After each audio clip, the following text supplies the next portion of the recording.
अस्सलाम वालेकुम नाज़रीन। नाज़रीन, अल जज़ीरा की मुज़फ़्फ़राबाद से रिपोर्टिंग और हुकूमत का इसके ऊपर सख्त तरीन स्टांस, बल्कि हुकूमत ने सख्त इक़दाम किए हैं, ये आपके सामने रख देते हैं। फिर नाज़रीन, पाकिस्तान में पटवार खाने को आग लग गई है। अचानक से पटवारियों के बीपी ऊपर नीचे जाना शुरू हो गए हैं, वो तत्ते तवे के ऊपर बैठ गए हैं, रो रहे हैं। ये क्या कहानी है, ये भी आपको बताते हैं। लेकिन सबसे पहले नाज़रीन, अल जज़ीरा अंग्रेजी बैनुल-अक़वामी न्यूज़ चैनल, कमाल हैदर साहब जो पाकिस्तान से रिपोर्टिंग करते हैं, उन्होंने मुज़फ़्फ़राबाद से एक पैकेज किया। 2-2.5 मिनट का पैकेज है। पीछे उन्होंने बैकग्राउंड में दिखाया, मुज़फ़्फ़राबाद डिवीजन के अंदर आज़ाद कश्मीर में कल इंतखाबात थे। उन्होंने कहा जी कि ये मेरे पीछे देखे बंदा ही कोई नहीं है। अच्छा, वीडियो में वो बाकायदा से दिखाते हैं पीछे सड़कें बंद हैं और कोई बंदा खड़ा नहीं है, कोई बंदा भी वहां पर मौजूद नहीं है। फिर वो 2-3 लोगों के इंटरव्यूज करते हैं, जिसमें एक खातून भी शामिल है और एक बड़ी अच्छी अंग्रेजी बोलने वाली थी। उन्होंने ये बताया कि भाईजान मसला ये है कि हम इस वक्त नाराज हैं, लिहाजा इन हालात के अंदर किसी भी तौर पर हम जाकर वोट कास्ट नहीं करेंगे। कमाल हैदर साहब ने 2 दफा ये कहा कि टर्नआउट बहुत ज्यादा लो है।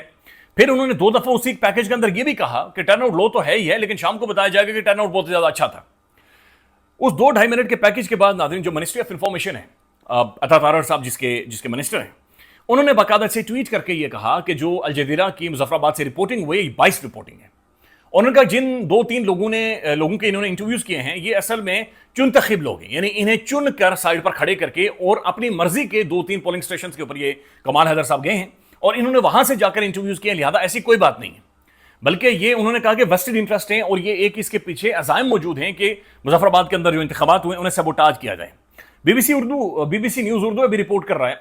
उनके मुताबिक अल जज़ीरा की अंग्रेजी वेबसाइट तक रसाई पाकिस्तान में अभी महदूद कर दी गई है, यानी अल जज़ीरा की वेबसाइट तक रसाई को महदूद कर दिया गया है। फिर ना बाकायदा से कोड ऑफ कंडक्ट भी जारी हुआ है जो बैनुल-अक़वामी जर्नलिस्ट है उनके लिए, कि अगर आप खुदा न खास्ता पेशावर हो गया, लाहौर हो गया या इस्लामाबाद हो गया, अगर आप यहां से कहीं भी बाहर जाएंगे या किसी भी और जगह पर जाएंगे तो आपको एक एनओसी चाहिए होगा। उस एनओसी के बगैर, यानी गवर्नमेंट से या इंतजामिया से आपको एक इजाजत परमिशन लेनी पड़ेगी, उस एनओसी के बगैर आप जा नहीं सकते। तो सख्त रद्द-ए-अमल नाज़रीन अल जज़ीरा की रिपोर्टिंग के ऊपर आया है। आज़ाद कश्मीर के प्राइम मिनिस्टर राठौर साहब वो ये कह रहे हैं कि जनाब ये इलेक्शन हमें काबिल कबूल नहीं है और हमारा वोट छीना जा रहा है। पीपल्स पार्टी अगर चीख रही है, चिल्ला रही है। राना सनाउल्लाह साहब बड़ी हैरानकुन बात कर रहे हैं।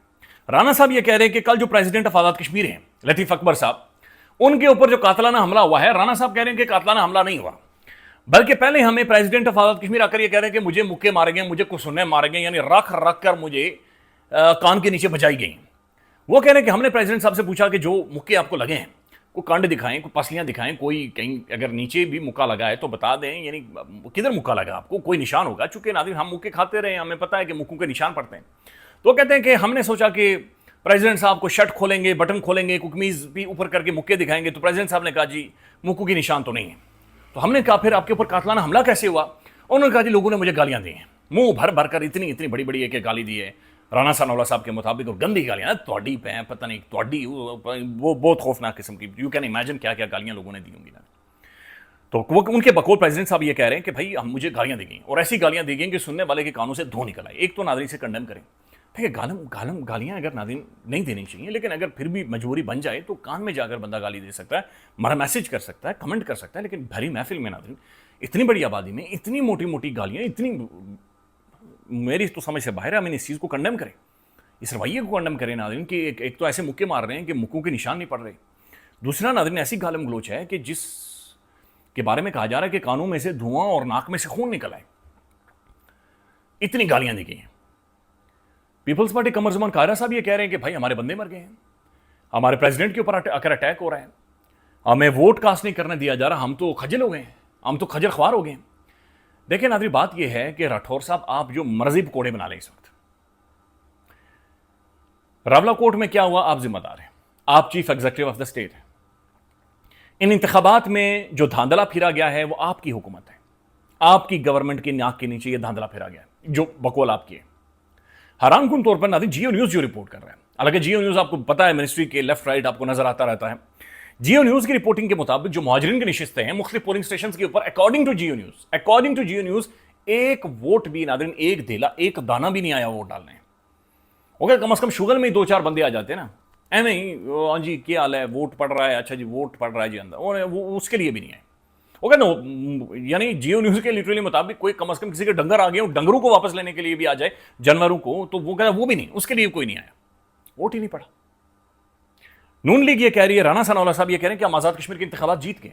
पुंछ डिवीजन के अंदर इंतखाबात नहीं हुए, राना साहब ये कह रहे हैं, डॉन न्यूज़ भी रिपोर्ट कर रहा है कि 45 में से 23 सीटें हम हासिल कर चुके हैं। लिहाजा मैसिवली नून लीग नाज़रीन सेलिब्रेट कर रही है अपनी कामयाबी को, और नून लीग कह रही है कि हमने तो कहानी आज़ाद कश्मीर के अंदर ख़त्म कर दी है। अवामी एक्शन कमेटी ये कह रही है कि हम इलेक्शन को मुस्तरद करते हैं और एक नया निगरान सेटअप ला जाए और एक फ्री एंड फेयर दोबारा से इंतखाबात करवाए जाएं और लोगों को राइट दिया जाए वोट करने का, और एक ही दिन में तमाम तीनों डिवीजन के अंदर इंतखाबात हों। फिर नाज़रीन हामिद मीर साहब ने रिपोर्ट किया है, बल्कि हामिद मीर साहब ने एक वीडियो भी शेयर की है, जियो न्यूज़ ने भी रिपोर्ट किया है कि रेंजर्स ने रावलाकोट के अंदर खाना तकसीम किया है। फिर नाज़रीन मुख्तलिफ और भी खबरें आई हैं कि वहाँ पर मेडिकल कैंप्स लगे हुए हैं और उन मेडिकल कैंप्स में लोगों का इलाज किया गया, ट्रीटमेंट किया गया। हमजा नसीर साहब जो कि रावलाकोट के अंदर से इस वक्त नाज़रीन रिपोर्ट कर रहे हैं, वो ऐसी बेशुमार खबरों की नफी कर रहे हैं, लेकिन बहरहाल जियो न्यूज़ ने रिपोर्ट किया, हामिद मीर साहब one of the credible journalist हैं, उन्होंने इस चीज़ को शेयर किया। दानिश अरशाद साहब नाज़रीन अगेन प्रोमिनेंट कश्मीरी जर्नलिस्ट हैं, उन्होंने भी रिपोर्ट किया। वो ये कह रहे हैं कि रावलाकोट के मुख्तलिफ मसाजिद के अंदर ये ऐलानात हुए हैं कि भाई हालात को नॉर्मल करें, आएँ, अपना इलाज करवाएं, ट्रीटमेंट करवाएं और चीज़ों को ठीक करवाएं। एक्शन कमेटी ये समझ रही है कि नहीं जनाब, ये हम अभी हालात नॉर्मल नहीं हैं और ये मुमकिन तौर पर एक ट्रैप भी हो सकता है। तो ये नाज़रीन ओवरऑल सूरत हाल है जो कि आज़ाद कश्मीर से नजर आ रही है। पाकिस्तान में क्या हो रहा है वो आपको बताते हैं, लेकिन पहले आप मुबारक ले लें, बल्कि मैं चाह रहा हूं कि तालियों की गूंज में आपको मुबारक दूं, बहुत बहुत मुबारक हो आप सबको। 15 दिनों में नाज़रीन माशाल्लाह से 70 रुपये पाकिस्तान के अंदर डीजल की कीमत बढ़ी है 15 दिनों में। ये वो वाला मुल्क है नाज़रीन जहां पर पाकिस्तान के अंदर लोग अपनी बच्चियों की बालियां बेचकर बिजली का बिल दे रहे हैं। लोग नाज़रीन लिटरली मर गए, भूख से 2 वक्त का खाना नहीं पूरा कर सकते। खौफनाक तरीन किस्म की पाकिस्तान में इस वक्त गुर्बत है। पेट्रोल नाज़रीन 15 दिनों में 25 रुपये 32 पैसे पाकिस्तान के अंदर पेट्रोल की प्राइस में भी इजाफा हुआ है। तो ये नाज़रीन आप मुबारक ले लें चूंकि ये इजाफा हुआ। अब नाज़रीन दूसरी तरफ आते हैं पाकिस्तान में निज़ाम के रिसर्च के हवाले से मोहसिन नकवी का बयान, फिर DGI साहब की स्टेटमेंट कि यस एक एडमिनिस्ट्रेटिव सेटअप बेहतर तो होना चाहिए, भाई खोलें या। अच्छा मैं वैसे नाज़रीन इस चीज़ की तायद करता हूँ, जब तक आपने इस पूरे के पूरे सिस्टम को, पूरे के पूरे खानदान को 51% पाकिस्तान दिया हुआ है ना, पंजाब 51%, तब तक नाज़रीन ये खुली। अच्छा उसके बाद फिर आपने सिंध दे दिया एक और खानदान को। तो जब तक नाज़रीन 2 खानदानों की अजारादारी पॉलिटिक्स के ऊपर से, इंतजामी यूनिट्स के ऊपर से उसे डाइल्यूट नहीं किया जाता, उसे खोला नहीं जाता, उधेड़ा नहीं जाता, फैलाया नहीं जाता नाज़रीन, तब तक ये चीजें ठीक नहीं हो सकती। देखिए आपको इसे खोलना पड़ेगा, एक नई पॉलिटिकल क्लास इमर्ज होगी, एक नया वोट बैंक इमर्ज होगा, नई एडमिनिस्ट्रेटिव यूनिट्स होंगी नाज़रीन, वहां पर एक नई एडमिनिस्ट्रेटिव पूरे का पूरा ढांचा खड़ा होगा।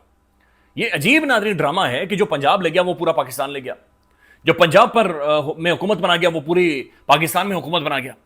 और फिर नाज़रीन हम देख रहे हैं कि एक खानदान थोड़ा सा मैनिपुलेट करता है, थोड़ा सा कहीं जान पहचान बनाता है और पंजाब ले जाता है। तो ये बड़ी अजीबोगरीब किस्म की सूरत हाल और ये खुलना चाहिए। अब नाज़रीन मोहसिन नकवी ने कहा कि निज़ाम को रिसर्च करो, नई एडमिनिस्ट्रेटिव यूनिट्स लेकर आओ, मुतमईन नहीं है, खुश नहीं है। उसके बाद नाज़रीन अचानक से पटवार खाने में आग लगी है। अब पटवारियों के नाज़रीन जो चेयरमैन हैं वो सारे खड़े हो गए, ये साफी नहीं है, ये चेयरमैन है। अंसार अब्बासी साहब नाज़रीन वो आकर कह रहे हैं कि मियां नवाज शरीफ साहब लड़ाई के मूड में नहीं है, शहबाज शरीफ साहब और फील्ड मार्शल साहब में कोई दरार नहीं आई हुई। और ये भी आपको बता दें कि 6 महीने का जो टाइम फ्रेम दिया गया है, जो फाइलों की बातचीत की गलत है, तो कुछ भी नहीं होने वाला।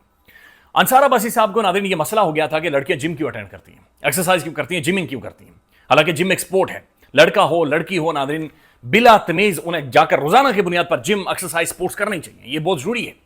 ये आपकी देखिए दुनिया भर में नाज़रीन जो कहा जाता है ना साइकोलॉजिकली और हर तरह से प्रूवन है कि जो मुआशरे खेलों के अंदर, स्पोर्ट्स के अंदर, वोटिंग के अंदर, पॉलिटिक्स के अंदर ज्यादा इन्वॉल्व होते हैं वो ज्यादा प्रोग्रेसिव होते हैं। अंसार भाई साहब को ये महसूस हो रहा था कि नहीं लड़कियां जिम में ना जाएं, बल्कि मेरी सजेशन ये थी कि अंसार भाई साहब के लिए भुरका रखें, एक ऐसा भुरका जो ऊपर से लेकर नीचे तक हो। तो जिम के अंदर अंसार भाई साहब जो ही जाए उन्हें भुरका पहनाया जाए ताकि कम से कम इनसे खवातीन महफूज रहें।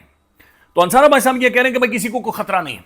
अचानक से नानी तिलमिला उठे, कश्मीर में क्या क्राइसिस डेवलप हुआ, अंसार भाई साहब नहीं बोला तो अंसार भाई साहब नहीं बोले, या जो बोले भी ना थे वो हम जानते हैं कैसे बोले।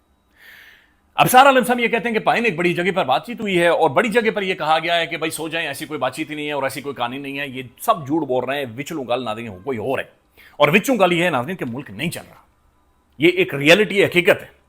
हमें कोई आकर नाज़रीन कोई पहाड़े पर पढ़ा दे, कोई बड़े बड़े नंबर दे दे, और जी एंज हो गया सी उंज हो गया सी, भाई रियलिटी ये है कि एक बंदा टमाटर खरीदने जोगा नहीं है, एक बंदा गाड़ियों में सफर करने जोगा नहीं है, फ्रूट खाने जोगा नहीं है, बिजली के बिल्स देने जोगा नहीं है, अपनी गाड़ी के वो घर के मकान के किराए देने जोगा नहीं। तो जब ये पोजीशन हो नाज़रीन तो फिर भाषण तो दिए जा सकते हैं लेकिन मुल्क नहीं चल रहा और नजर आ रहा इंटरनली नहीं चल रहा। कश्मीर का क्राइसिस देखिए, बलूचिस्तान के अंदर सिक्योरिटी की सूरत हाल, खबर पश्तूनख्वा में सूरत हाल देखिए, पंजाब के अंदर नाज़रीन अगर सीसीडी बंदे मारेगी और ये एक सोल्यूशन है, वो भी नाज़रीन हल नहीं है, सोल्यूशन नहीं है। सोहेल बड़ाई साहब ने इसके ऊपर आज एक कॉलम लिखा है और बड़ाई साहब ने भी कॉलम लिखकर ये कहा है कि भाई 2 शादियों के बारे में बातचीत हो रही है, पुरानी बीवी भी रहे और एक नई बीवी भी आ जाए और नई बीवी नादरीन उस सारे सिस्टम को चलाए। अब नादरीन बातचीत हो रही है एक रेफरेंडम की कि पाकिस्तान में एक रेफरेंडम हो पूरे मुल्क में और लोग अपना उस रेफरेंडम में राय दें कि नई एडमिनिस्ट्रेटिव यूनिट्स बननी चाहिए या नई एडमिनिस्ट्रेटिव यूनिट्स नहीं बननी चाहिए। एक डिबेट आप आने वाले टाइम में यूनिवर्सिटीज में, स्कूल्स में, कॉलेजेस में, सड़कों पर होते हुए देखेंगे। ख्याल रखिएगा, अपडेट करेंगे। अल्लाह हाफिज।